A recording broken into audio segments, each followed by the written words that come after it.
The sound hit me before the meaning did. A laugh. Low, warm, unmistakable. It drifted from the conference room as I walked past with a tray of coffee, and my body recognized it 3 full seconds before my brain caught up. My fingers tightened around the cardboard tray. The cups wobbled. Hot liquid kissed the rim of the nearest lid. 3 years. 3 years since I'd heard that laugh. 3 years since I'd pressed my palm against his chest, felt his heartbeat, and lied straight into his eyes. I kept walking. What else could I do? The executive floor of Sterling Financial hummed with the kind of polished ambition I'd never belonged to. Glass walls. Abstract art. People in expensive shoes who didn't look at people like me. I was temporary staff. 6-week contract. Data entry and coffee runs and a badge that didn't open most doors. It paid the rent on my studio apartment. The one with the broken window and the neighbor who screamed at his television all night. I'd taken the assignment because Sterling was a big company. Hundreds of employees. Thousands. The odds of crossing paths with anyone from my old life felt slim enough to gamble on. I'd stopped gambling after I ruined everything, but poverty makes you reckless in small ways. Turns out the universe has a sick sense of humor. I reached the break room and set the tray down on the counter. My hands were shaking. I watched them shake and felt nothing. That numbness was familiar now. It had moved in 3 years ago and never paid rent. Maya. I turned. Sarah from HR stood in the doorway, clipboard in hand.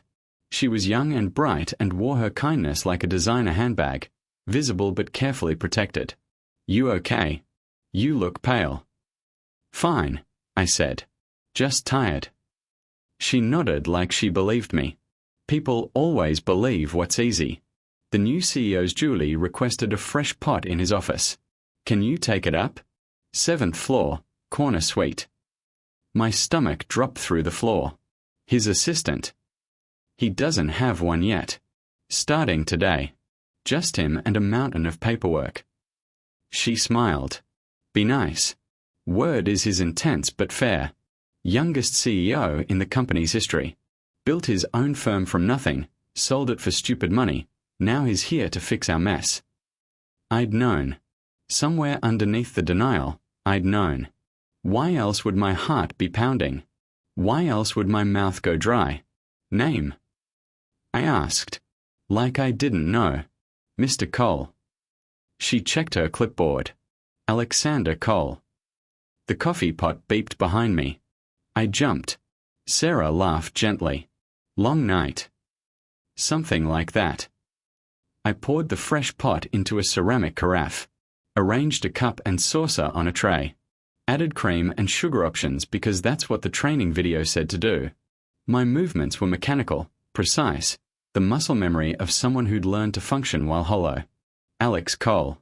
Alexander had always been too formal for him. Alex was paint-stained jeans and guitar calluses. Alex was sunrise on a rooftop in Brooklyn and promises we were too young to make. Alex was the only person who ever looked at me like I mattered.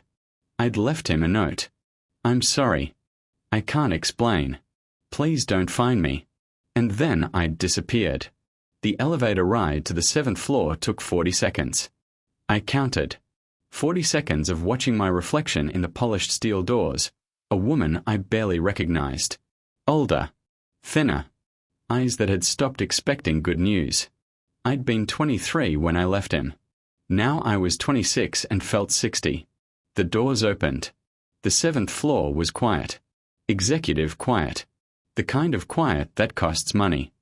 I followed the hallway past empty assistants' desks and closed doors until I reached the corner suite.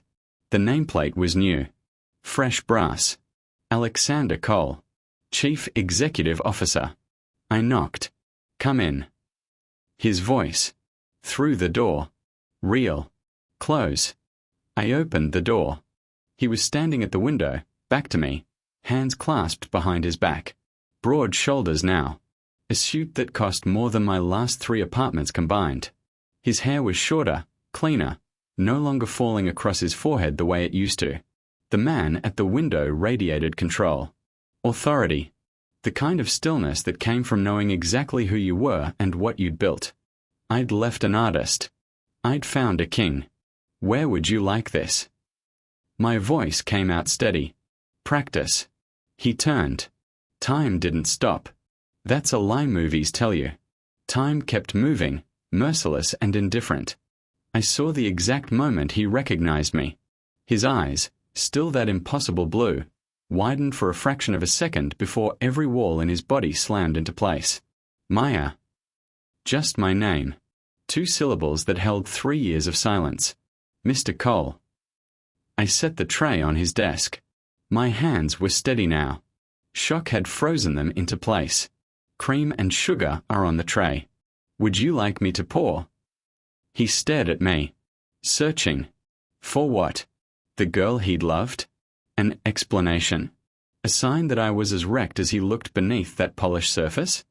I gave him nothing. I'd gotten good at nothing. No.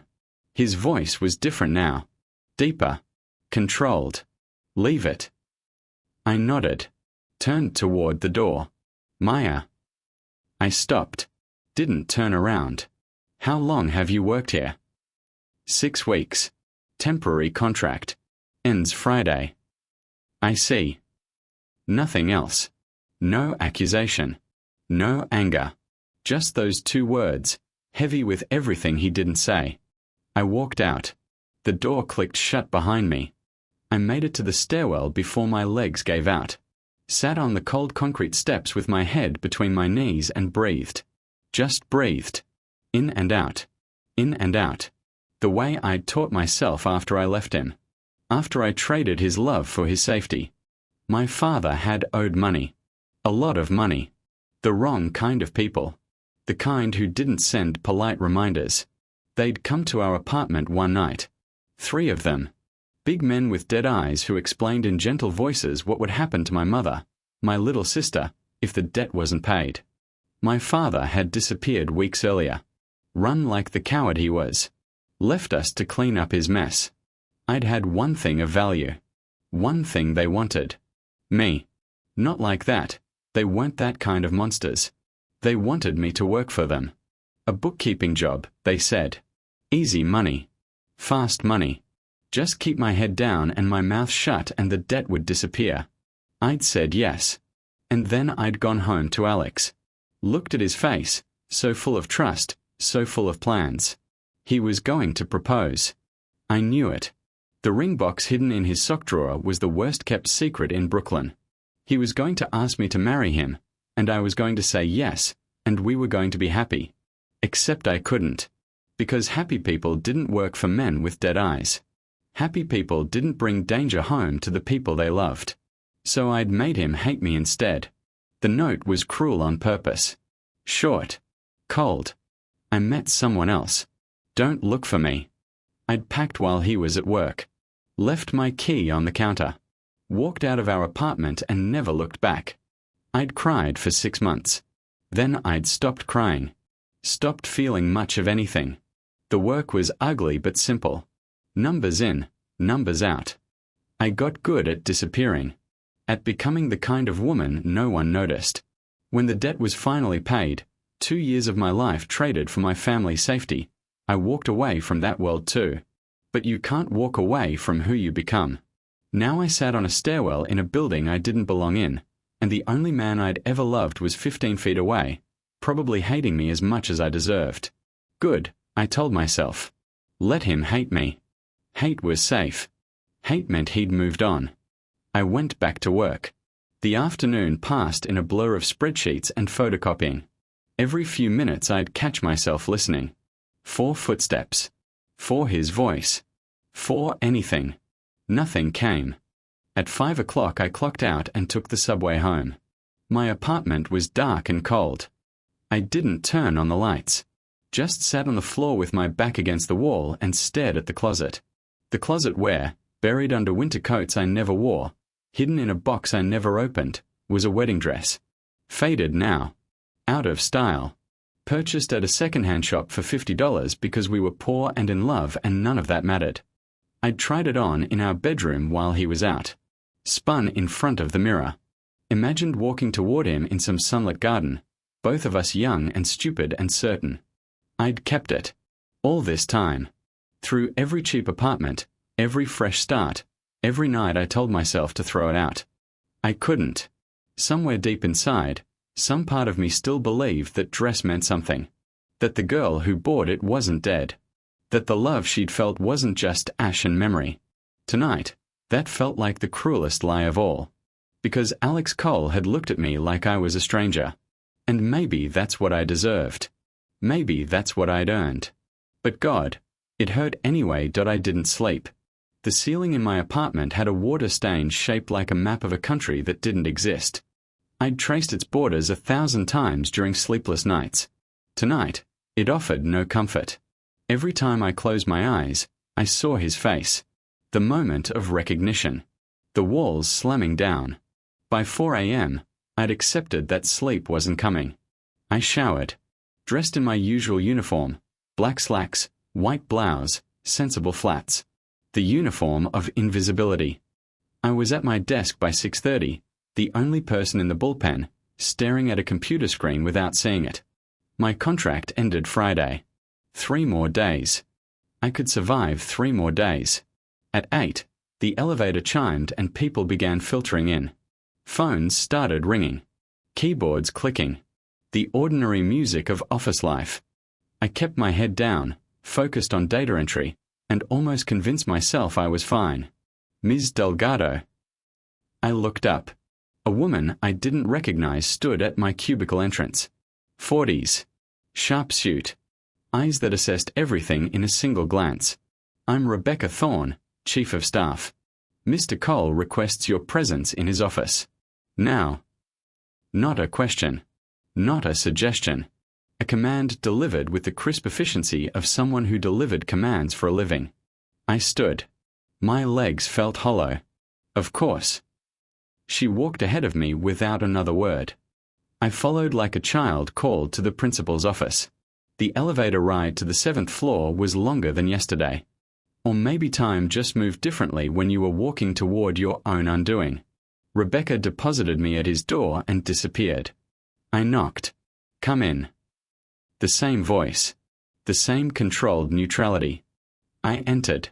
He was behind his desk now, seated in a leather chair that looked like a throne. The morning light through the floor-to-ceiling windows turned his office into something almost holy. He was reading a document, pen in hand, and didn't look up for a long, deliberate moment. I stood in front of his desk like a supplicant. Finally, he set the pen down, laced his fingers together, looked at me. Sit down, Maya. I Saturday. The silence stretched between us like a wire. I could feel it humming. You've been here 6 weeks, he said. Not a question. Yes. Data entry. Temporary. Yes. He leaned back in his chair, studied me with those impossible blue eyes. I'd forgotten how blue. How they could strip away every defense without trying. Your file says you have a background in bookkeeping. Previous employment at a logistics company in Brooklyn. Before that, retail. Before that, nothing. The logistics company. That's what they'd called it. I'd never told Alex what I really did. He still didn't know. Correct. He waited. For what? An explanation. A confession. I gave him nothing. Rebecca tells me your contract ends Friday. Yes. She also tells me we are understaffed in accounting, behind on reconciliation. They could use someone with your experience. He paused. Permanent position. Benefits. Better pay. My heart stopped, then started again, faster. I don't understand. I'm offering you a job. His voice was flat. Professional. The voice of a CEO discussing headcount. The work is straightforward. 40 hours. No overtime required. Why? The question escaped before I could stop it. Something flickered in his eyes. Gone before I could name it. Because you're qualified. Because we need help. Because it's business. He picked up his pen again. Rebecca will have the paperwork. You can start Monday if you want it. I should have said no.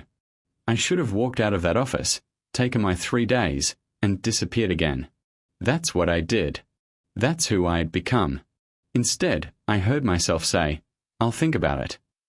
He nodded, returned to his document. The audience was over. I stood, walked to the door. My hand was on the handle when his voice stopped me. "Maya." I didn't turn around. The girl I knew. The one who left that note. His voice was quieter now, less controlled. She wouldn't have taken a job she didn't earn. She wouldn't have wanted charity. I turned then, met his eyes. Good thing I'm not her anymore. I walked out. The next 2 days were a masterclass in torture.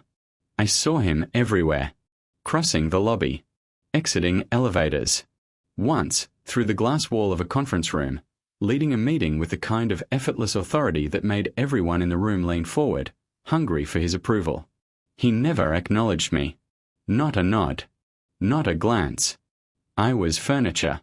Less than furniture. A ghost he'd learned to see through. And yet, little things. A coffee appeared on my desk each morning, made the way I used to take it. Oat milk, 1 sugar. I never saw who left it. My keyboard was replaced when mine started sticking. A space heater materialized under my desk because the bullpen ran cold. Small kindnesses with no return address. I told myself it was coincidence. Office management. Nothing personal. I didn't believe myself.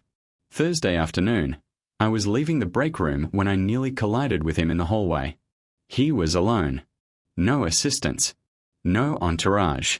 Just him in that perfect suit, close enough to touch. "Maya."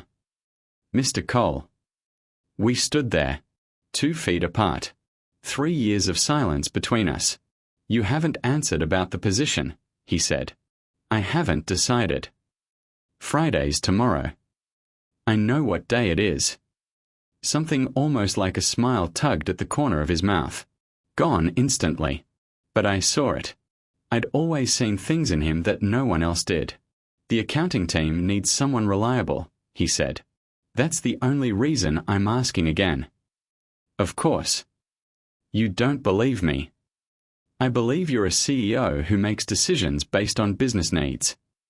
His eyes narrowed slightly, trying to read me the way I was reading him.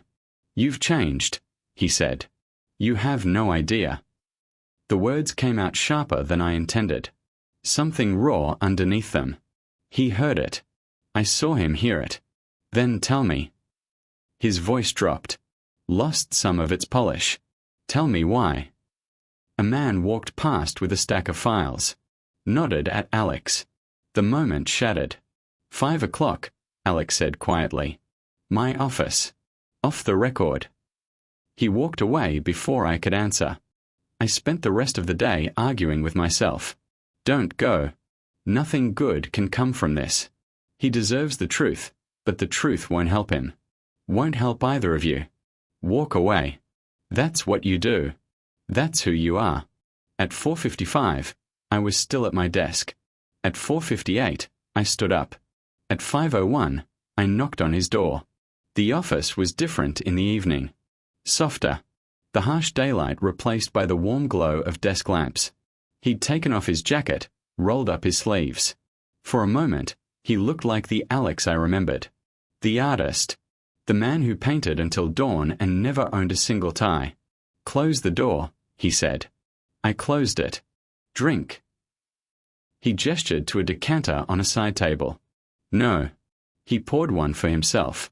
Didn't drink it. Just held the glass, turning it slowly in his hands. "I looked for you," he said. "For 2 years. Private investigators. Online searches. Everything." My chest tightened. "You shouldn't have." "No. Probably not." He set the glass down. "The note said you met someone. That you were happy. I wanted to hate you. God, I tried." I said nothing. What could I say? But something never sat right. You weren't cruel, Maya. That's what I kept coming back to. The girl I loved wasn't capable of that kind of cruelty. People change. Do they? He moved closer. Not threatening. Just closer. close enough that I could smell his cologne. Something expensive. Something that wasn't the paint and turpentine I remembered. Because I look at you now, and I see the same woman. The same eyes. The same way you bite your lip when you're nervous. I stopped biting my lip. There, he said softly. That. I should go. Why? Because I'm getting close to something you don't want me to find. He tilted his head. What are you hiding, Maya? Nothing. You're a terrible liar. You always were. I stepped back. My shoulders hit the door. Don't, I said. Don't do this. Do what? Pretend you care. Pretend the last 3 years didn't happen. You're my boss. I'm a temp. That's all we are now. His jaw tightened. Is that what you want? For us to be strangers? Yes. The word burned coming out. A lie so obvious it should have left marks. He stared at me for a long moment, then nodded slowly. Stepped back. Fine, he said. Then take the job or don't take it. Makes no difference to me. But it did. I could see it in the tension of his shoulders, the way his hands had curled into fists at his sides. I opened the door. Maya. I stopped in the doorway. The dress, he said. I went cold. The wedding dress you bought at that second-hand shop on Bedford Avenue. The one you hid in our closet because you wanted the proposal to be a surprise. His voice cracked, just slightly. Did you take it with you? Or did you leave it behind with everything else? I couldn't breathe. I found the receipt, he continued. After you left. In the pocket of your coat. You'd forgotten it was there. I've spent 3 years wondering if you ever wore it for someone else. I turned around. Met his eyes. I never wore it for anyone. He nodded. Once. Like he'd received an answer he'd been waiting 3 years to hear. Good night, Maya. I walked out. The subway ride home passed in a blur. I don't remember buying a ticket, getting on the train, getting off. I only remember opening my apartment door, walking to the closet, and pulling down the box. The dress was still there. Faded white satin. Simple. Cheap. Beautiful. I held it against my chest and cried for the first time in 3 years. Friday morning arrived grey and heavy, the sky pressing against the city like a held breath. I'd finally slept, but it was the hollow sleep of exhaustion, not peace. The kind that leaves you more tired than when you close your eyes. I'd put the dress back in its box, buried it under the coats again. But I could feel it there as I got dressed, as I made my sad little coffee, as I walked to the subway. A presence. A question I couldn't answer. Today was my last day. Contract finished. I could walk away clean. No explanations. No messy reunions. Just slip back into invisibility and let Alex Cole become a memory again. That's what I told myself on the train. That's what I told myself at my desk. That's what I told myself when my phone buzzed at noon with a text from an unknown number. Plumber coming to your apartment at 2. Landlord called it in. Water leak from upstairs. They'll need access. Let them in or leave key. I stared at the message. My landlord. Of course. The ancient pipes in my building had been threatening to burst for months. Trust them to pick the one afternoon I was at work. I texted back. Key under the mat. Tell them to lock up. Problem solved. Simple. Clean. I should have known nothing about this week would stay simple. The afternoon crawled. I finished my assignments. Emptied my desk. Said goodbye to the few coworkers who'd bothered to learn my name. By 4:30, I was done. Just waiting for 5 o'clock so I could turn in my badge and disappear. At 4:45, my phone rang. Unknown number again. Probably the plumber with questions. Hello. Is this Maya Delgado? Not the plumber. A woman's voice. Professional. Yes. This is Patricia from Oakwood Properties. Your landlord asked me to call. The plumber's finished, but there was an issue with water damage in your closet. We need to assess the extent. Are you able to come home now? My closet.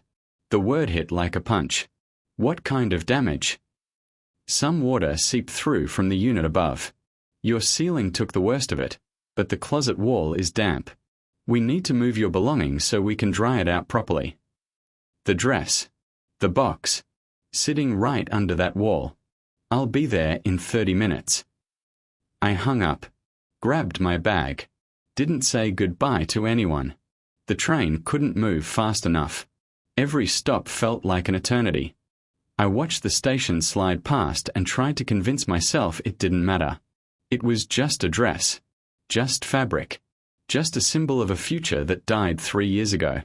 But my hands wouldn't stop shaking. I burst through my apartment door at 5:15. The place smelled like wet drywall and desperation. A fan hummed in the bedroom. The closet door stood open. A woman in coveralls was writing on a clipboard while a man packed wet towels into a bucket. Ms. Delgado. The woman looked up. Sorry about the mess. We caught it fast, so damage is minimal. We moved some things out of the closet to access the wall. They are on your bed. I walked into the bedroom. The bed was covered in winter coats. Sweaters I never wore. A bag of old shoes. And there, sitting on top like an offering, was the box. Open. The dress visible through the gap where the lid had shifted. I crossed the room. Pulled the box toward me. The dress was untouched, dry, safe, but the lid had definitely been opened. I could see the bent corner where someone had lifted it. Did you go through my things? My voice came out sharper than I intended. The woman appeared in the doorway. We had to move everything to check for moisture. The box got shifted. I'm sorry if something was disturbed, but we didn't take anything. I pulled the dress out. Held it up. Faded white satin. Simple silhouette. A small tear near the hem I'd always meant to fix. 3 years in a box had yellowed it slightly, given it the color of old photographs. Of memories preserved in amber. The woman's eyes widened slightly. Just for a moment. Then her professional mask slipped back into place. We'll need to check that wall again tomorrow once it's dry, she said. I'll call you. She left. I stood in my tiny bedroom, holding a wedding dress in the grey evening light, and felt the full weight of everything I'd lost. I don't know how long I stood there. Long enough for the sky to darken. Long enough for the fan to cycle off automatically. Long enough that when I finally moved, my arms ached from holding the dress against my chest. I should put it away. That was the smart thing. The safe thing. Seal it back in the box and forget again. Instead, I carried it to the living room. Laid it carefully on the couch. Sat on the floor across from it, like it was a person, like it had something to say. Look at you, I whispered. Look at us. The dress said nothing. Just lay there, faded and patient, waiting for a bride who never came. A knock at the door. I froze. The plumbers were gone. My landlord never visited in person. The only person who ever knocked was the neighbor from upstairs when my music was too loud. Another knock. Harder this time. Maya. I know you're in there. The light's on. His voice. Alex. I stood. Looked at the dress on my couch. Looked at the door. For one wild moment, I considered grabbing it, hiding it, pretending this hadn't happened. But I was so tired of pretending. I opened the door. He stood in the hallway, still in his work clothes but without the jacket. Tie loosened. Hair slightly disheveled. He looked like he'd run here. Like he'd driven too fast and parked illegally and not cared about any of it. Your address was in your personnel file, he said. I know I shouldn't be here. I know this crosses about 40 boundaries. But I couldn't. He stopped. Because he'd looked past me, into the apartment, and seen the couch. Seen the dress. His face changed. The controlled CEO mask crumbled into something raw and young and wounded. He stared at the dress like it was a ghost. Like everything he'd convinced himself about the last 3 years was suddenly wrong. Is that? Yes. He stepped past me without asking. Walked to the couch. Reached down and touched the fabric with one finger, so gently, like it might dissolve. It's faded, he said quietly. 3 years in a box. You kept it. I closed the door, leaned against it, watched him stand there, touching the dress we'd bought together on a rainy Saturday when we were young and stupid and so full of hope. Every time I moved, I said. Every time I told myself to let go, I couldn't. He turned to face me. His eyes were bright in a way I'd never seen. Not tears, Alex didn't cry, but something close. Something that hurt to look at. You left me a note saying you met someone else. I know. You let me believe you'd moved on. Found someone better. Someone who wasn't a struggling artist with no money and no future. I know. He picked up the dress.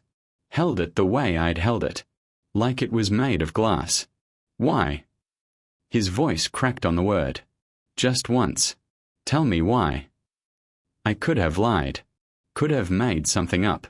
Could have protected him from the ugly truth one more time. But I was so tired. And he was here. And the dress was between us, faded and real, asking for something I didn't know how to give. Because I loved you, I said. Because loving you was the only good thing I'd ever had. And I couldn't let them take that too. He frowned. Confusion breaking through the pain. Take what? Who? I took a breath. The first deep breath I'd taken in 3 years. Sit down, Alex. It's a long story. He didn't sit. Just stood there, holding the dress, waiting. So I told him. About my father's debts. The men who came to our apartment. The gentle voices describing terrible things. My mother's face, grey with fear. My little sister, too young to understand why strangers kept watching our building. I told him about the deal. My freedom for theirs. 2 years of bookkeeping for people who would kill you as easily as look at you. The logistics company that wasn't a logistics company. I told him about the night I left. Standing in our apartment, looking at his sleeping face, knowing I'd never see it again. Writing the cruelest note I could think of because he needed to hate me. He needed to move on. He needed to be safe. And I told him about the dress. How I'd packed it without thinking. How it had traveled with me through every cheap apartment, every fresh start, every night I wanted to die.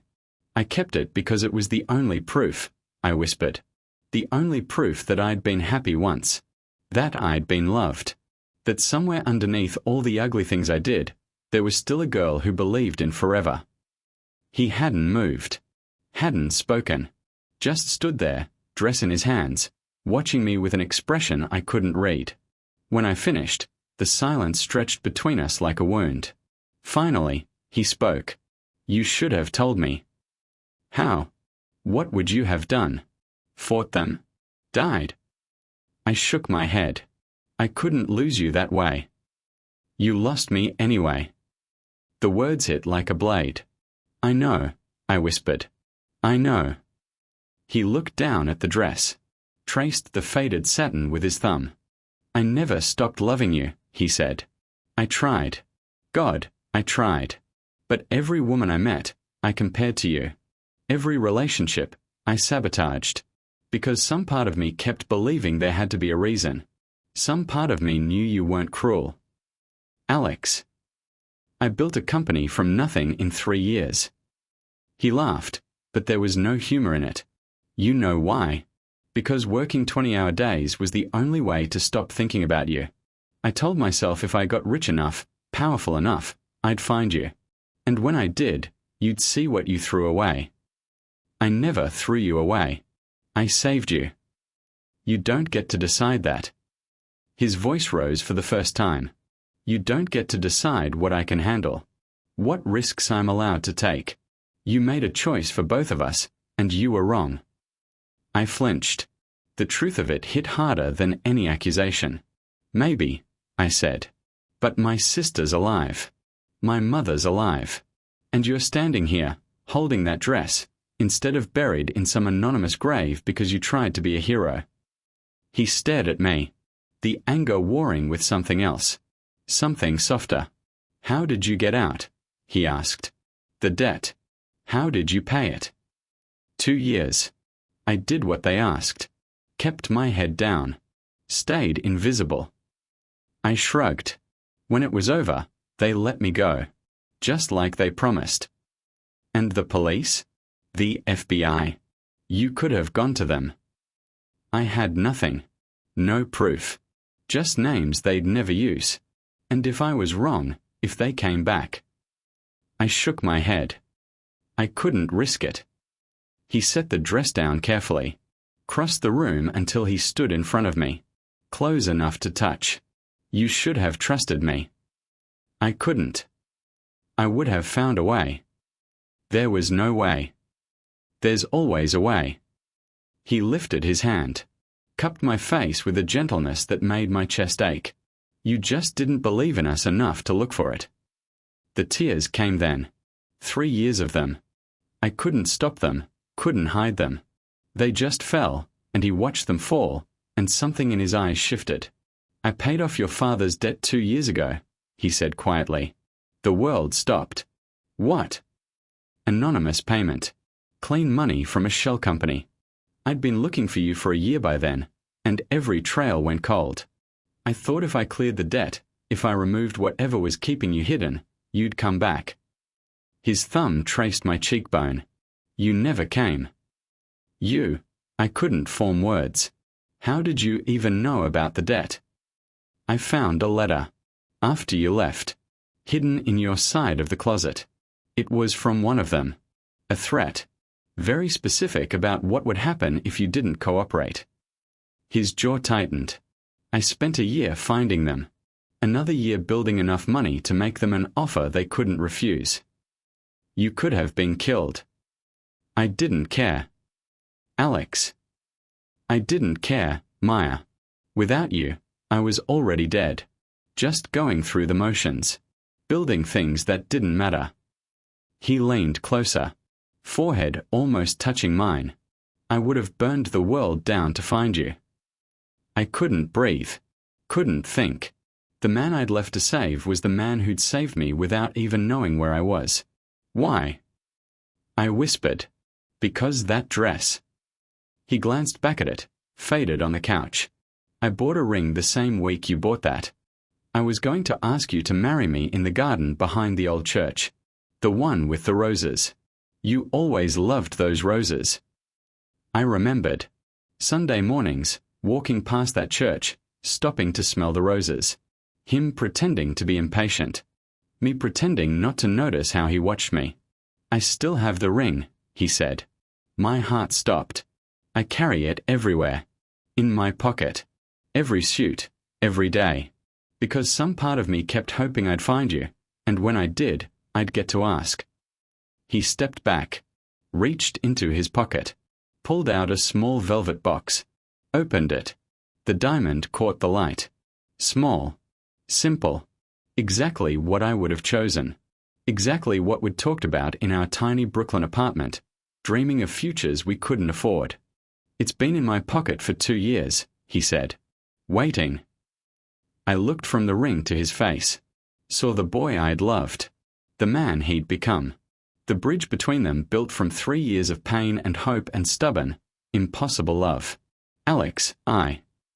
A knock at the door. We both froze. Another knock. Harder. Maya Delgado. A man's voice. Deep. Official.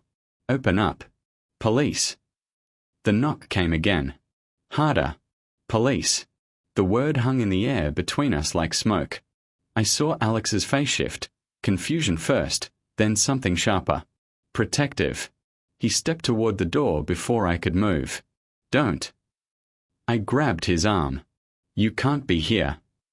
I'm not leaving. Alex. Maya Delgado, open the door or we'll break it down. I crossed to the door. Looked through the peephole. 2 men in suits. Badges clipped to their belts. One held up a warrant. I opened the door. The taller one flashed his badge. Detective Morrison, NYPD. This is Detective Parks. We need to ask you some questions about your former employment at Aegis Logistics. The name hit like ice water. Aegis. The front company. The men with dead eyes. I don't work there anymore. We know. Detective Parks, younger, harder eyes, scanned the room behind me. Saw Alex. Saw the dress on the couch. His expression didn't change, but I saw him file it away. May we come in? No. We have a warrant to search these premises. Morrison held it up. You can cooperate, or we can do this the hard way. Alex moved beside me. What's this about? And you are? Parks asked. Alexander Cole. Her. He paused. I'm her lawyer. I stared at him. He didn't look back. Morrison raised an eyebrow. Lawyer. Right. Well, Mr. Cole, your client worked for a criminal organization that we've been investigating for 18 months. Money laundering, racketeering, conspiracy to commit murder. We have records showing her direct involvement in financial operations for over 2 years. My blood went cold. She was a bookkeeper, Alex said evenly. Not a conspirator. She processed payments. She knew where the money came from. She never reported it. Parks stepped closer. That makes her complicit. I was protecting my family. My voice came out steadier than I felt. They threatened my mother. My sister. Morrison's expression softened almost imperceptibly. We know. That's actually why we are here. Confusion cut through the fear. What? 3 of the principals were arrested last night. 2 more this morning. They are talking. Giving up names, dates, everything. He glanced at Parks. One of them mentioned you. Said you were just a kid who got caught up in something ugly. Said you never hurt anyone. I couldn't breathe. Who? Doesn't matter. What matters is they want to testify. And the DA needs corroboration. Your records. Your testimony. Morrison's voice gentled. You help us. You're a witness, not a defendant. You refuse, and we dig through those files ourselves, and we start asking harder questions. Parks held out a business card. You have 24 hours to decide. After that, we come back with a federal warrant and a different attitude. I took the card. My fingers didn't feel like mine. Morrison looked past me at Alex. Nice suit for a lawyer. What firm? I'm solo. Is that right? Morrison's eyes lingered on the dress, on the ring box still visible in Alex's hand. Congratulations, by the way. Hope it works out better than my first marriage. He turned and walked away. Parks followed. I closed the door, leaned against it. My legs gave out and I slid down to the floor, sitting on the cheap linoleum of my apartment, staring at nothing. Alex crouched in front of me. Maya. They're going to arrest me. No, they're not. You heard him. 24 hours. I heard him offer you a deal. He took the card from my numb fingers. Witness protection. Immunity. You help them, you walk. It's not that simple.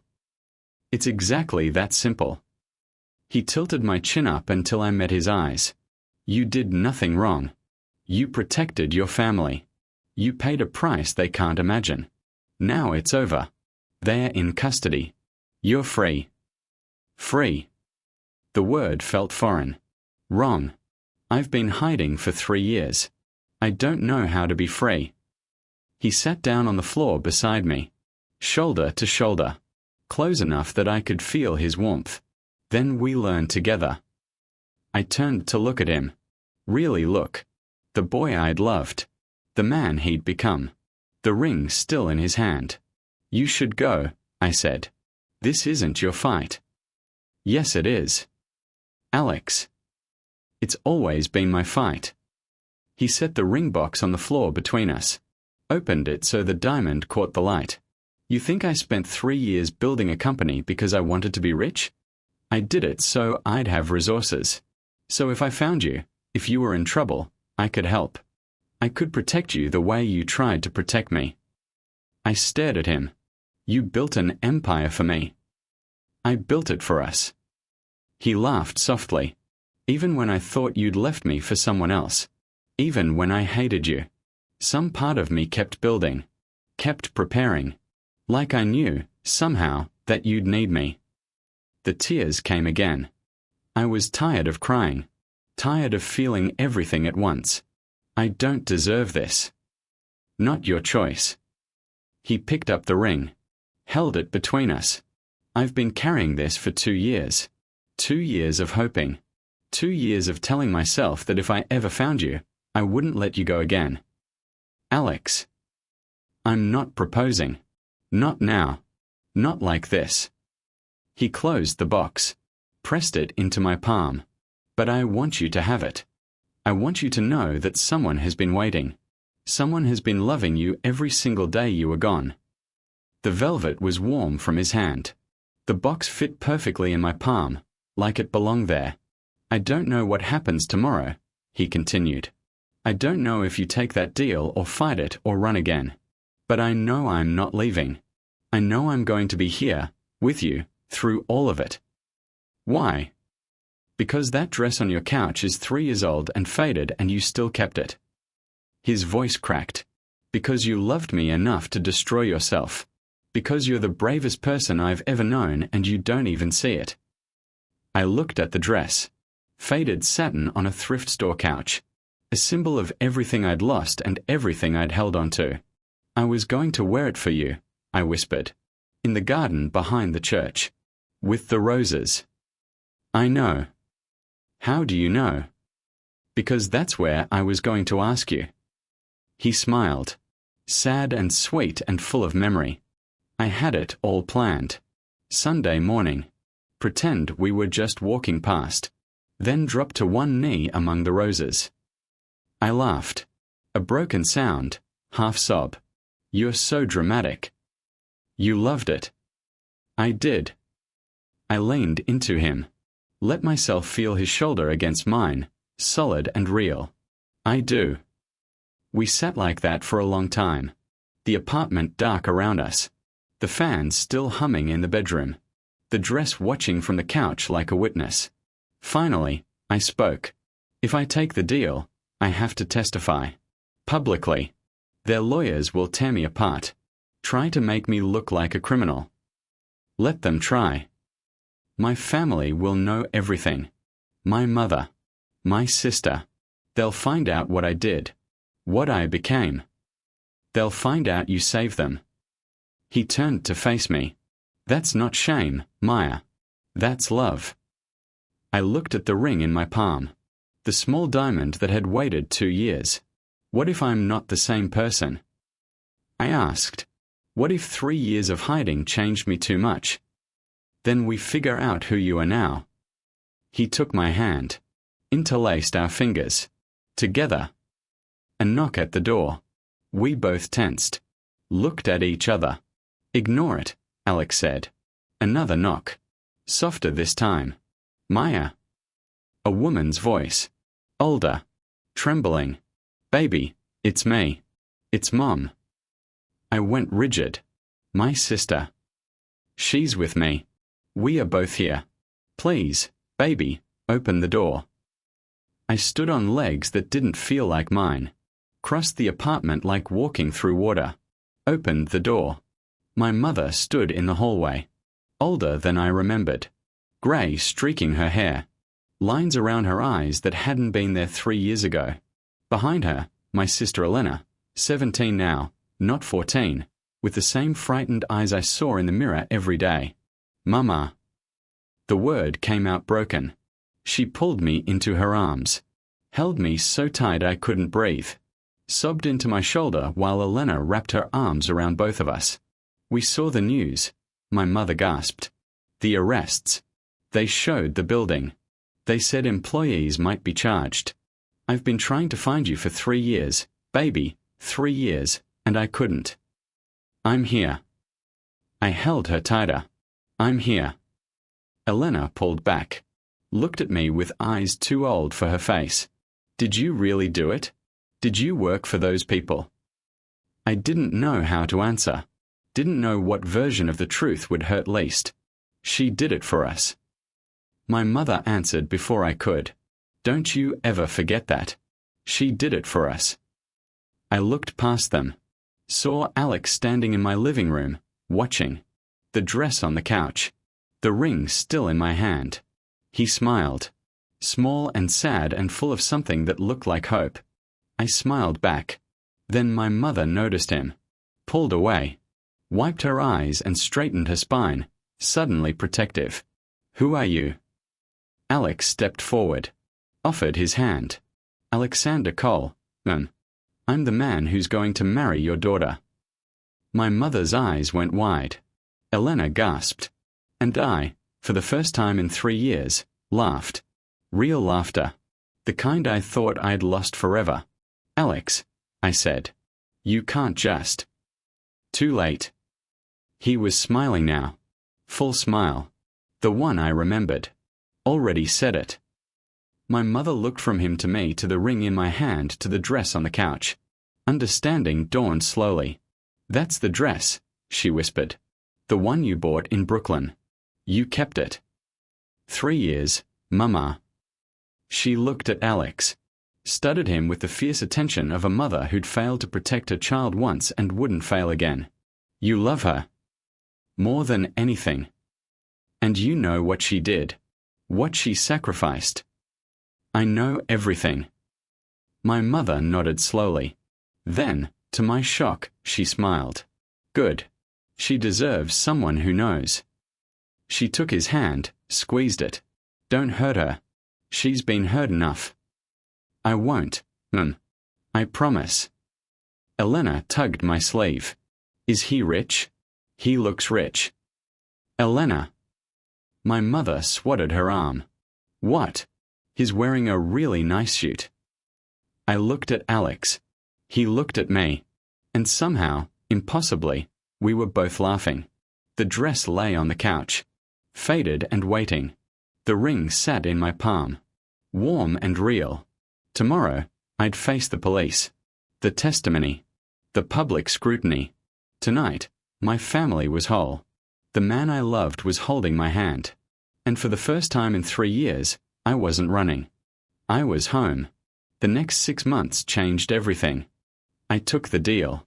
Testified for 3 days straight while defense lawyers tried to twist every word. Alex sat in the front row every single day. My mother and Elena were there too, holding hands, watching me fall apart and put myself back together in public. The men I'd worked for went to prison. Long sentences. The kind that meant they'd die there. And I walked out of the courthouse on a grey October afternoon into sunlight that felt like the first I'd seen in years. Alex was waiting on the steps. No suit today. Jeans and a leather jacket. The man I'd fallen in love with, not the CEO. "Hungry?" he asked. "Starving." We went to a diner. Greasy food and bad coffee. Sat in a booth by the window and watched people walk past, living their ordinary lives, having no idea what it felt like to get yours back. "The company wants to make your position permanent," he said. "Accounting department.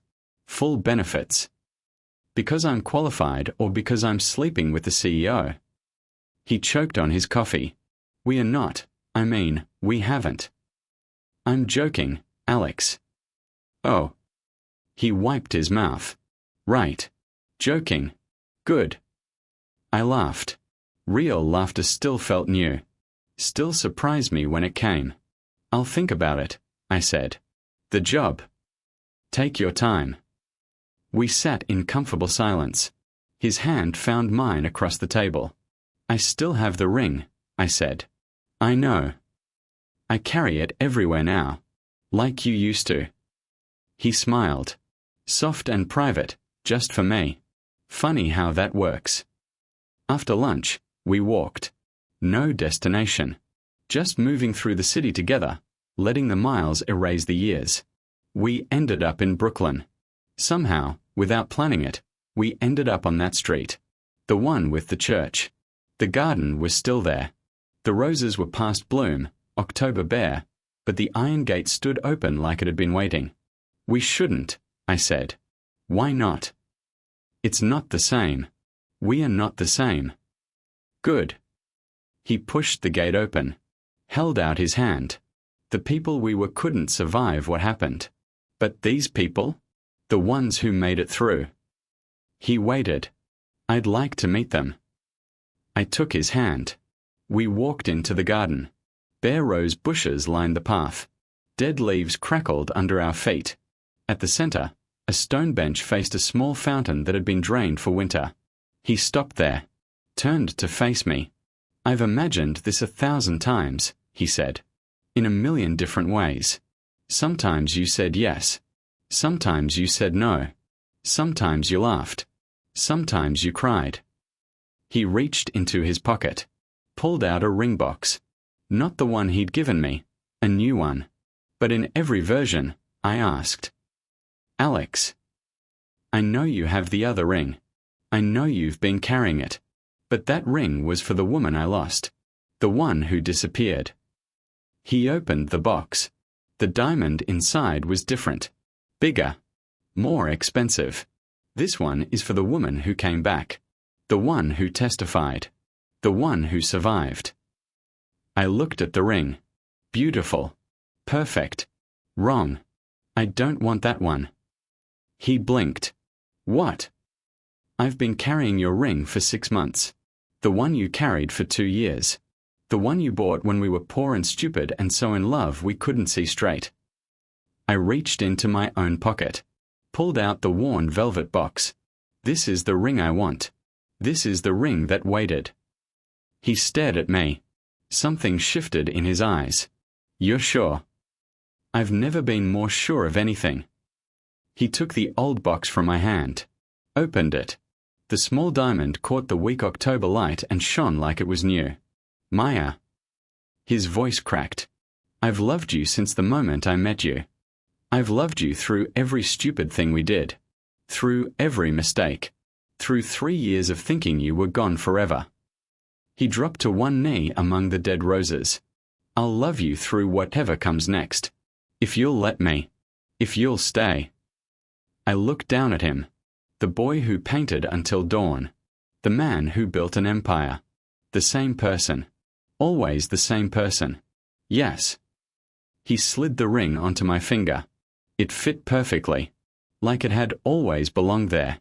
We didn't kiss, didn't embrace, just stood there in the dead garden, holding hands, looking at each other like we'd found something we thought was lost forever. "We should probably tell your mother," he said finally. "She's going to cry." "You're going to cry." "I'm not. I was already crying." "Fine. I'm crying." He pulled me into his arms, held me against his chest. I could feel his heart beating, fast and strong, the same rhythm I'd fallen asleep to 1,000 times in a tiny Brooklyn apartment. "I've got you," he whispered. "I've got you." We were married 3 months later. February. Cold and clear, the sky the color of his eyes. The church garden was empty, winter barren, but we didn't care. We stood among the bare roses and said words we'd waited years to say. My mother cried. Elena took pictures on her phone. A handful of friends from Alex's company stood in the cold, stamping their feet, smiling anyway. I wore the dress. Faded satin. Simple silhouette. The tan near the hem still unfixed. It had waited 3 years in a box. It could wait through one more ceremony. Alex wore the suit from our first reunion. The one that cost more than our first apartment. He'd had it cleaned and pressed, kept it hanging in his closet for this day. "You look beautiful," he said when I walked toward him. "I look like a thrift store bride." "You look like my thrift store bride." He took my hands. They were shaking. So were his. That's the only kind I ever wanted. The ceremony was short. The kiss was long. At the reception, a small room above a restaurant, nothing fancy, my mother pulled me aside. "That dress," she said. "You kept it all these years." I couldn't let it go. Because of him. I looked across the room. Alex was laughing at something Elena said, his head thrown back, young and free in a way I hadn't seen since Brooklyn. "Because of us," I said. "Because of who we were.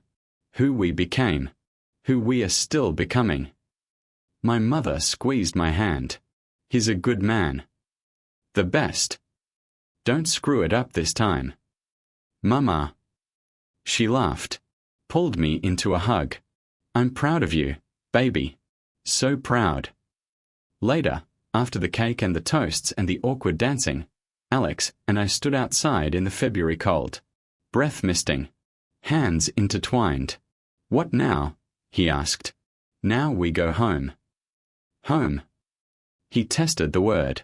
"Your apartment or mine?" "Ours." He smiled, slow and sweet and full of everything. "Ours," he repeated. "I like the sound of that." We walked to the car. An ordinary car, not a limousine. That had been my only request. No limos. No fuss. Just us, driving away together, starting whatever came next. Halfway there, I stopped. "What?" he asked. I looked back at the church. The garden. The bare roses that would bloom again in spring. "Nothing," I said. "Just remembering." He followed my gaze. Understood without explanation. 3 years, he said quietly. We lost 3 years. We found the rest. He turned to me, cupped my face in his hands. The way he had that first night in my apartment, when everything was uncertain and terrifying and new. "I love you, Maya Cole." I smiled at the sound of my new name. "I love you too, Alexander Cole." We kissed in the February cold, surrounded by a city that didn't know our story and didn't need to. It was ours. The pain, the waiting, the impossible survival of something everyone said was dead. The dress hung in a closet now. Not hidden anymore. Not buried. Just there, faded and real, a reminder of where we'd been. But we didn't need reminders. We had each other. We had the rest of our lives. And for two people who'd spent 3 years as ghosts, that was more than enough.